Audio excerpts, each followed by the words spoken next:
Halo teman-teman, welcome back to my YouTube channel. Jumpa lagi dengan saya. Kali ini saya akan membahas penyakit yang umumnya jarang terdengar di masyarakat, yaitu kanker atau tumor kandung kemih. Bagaimana gejala klinisnya, bagaimana pengobatan dan penegakan diagnosanya, simak ya teman-teman.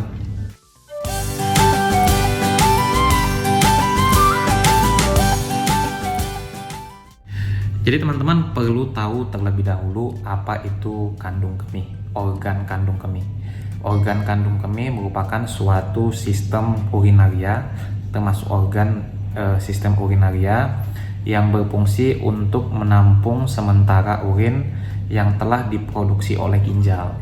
Jadi ini adalah tempat atau wadah sementara yang nantinya akan disalurkan melalui uretra.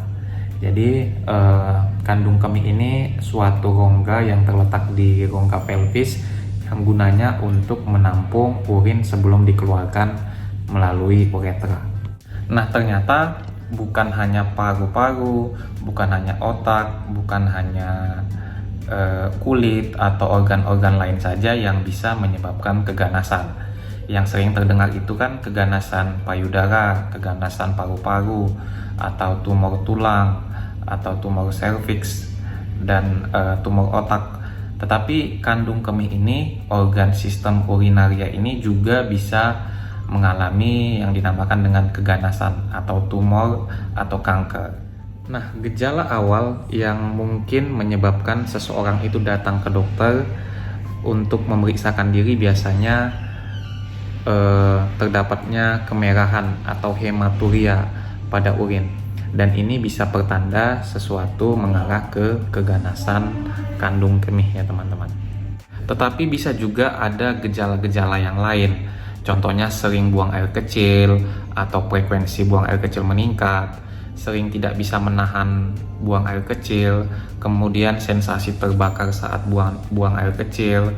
Kemudian jika kankernya nanti sudah menyebar ke organ-organ lain, bisa juga ditandai dengan nyeri panggul, hilangnya nafsu makan, berat badan semakin menurun, dan banyak tanda-tanda lain yang nantinya membuat seseorang itu merasa ada sesuatu yang terjadi dalam dirinya.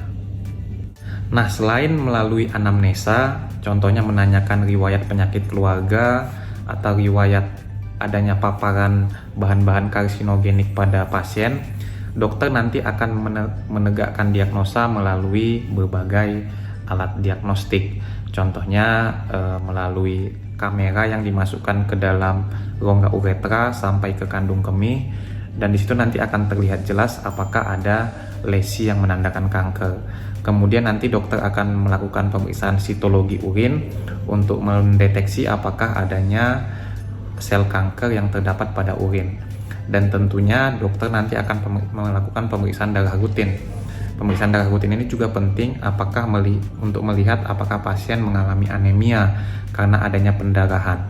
Dan yang paling penting lagi, nanti dokter akan melakukan biopsi yang dilakukan melalui selang kamera tadi, yang gunanya untuk memastikan jenis sel kanker yang terdapat pada pasien.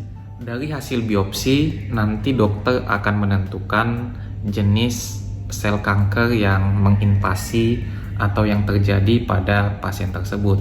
Apakah urothelial karsinoma atau squamous cell karsinoma atau adenokarsinoma.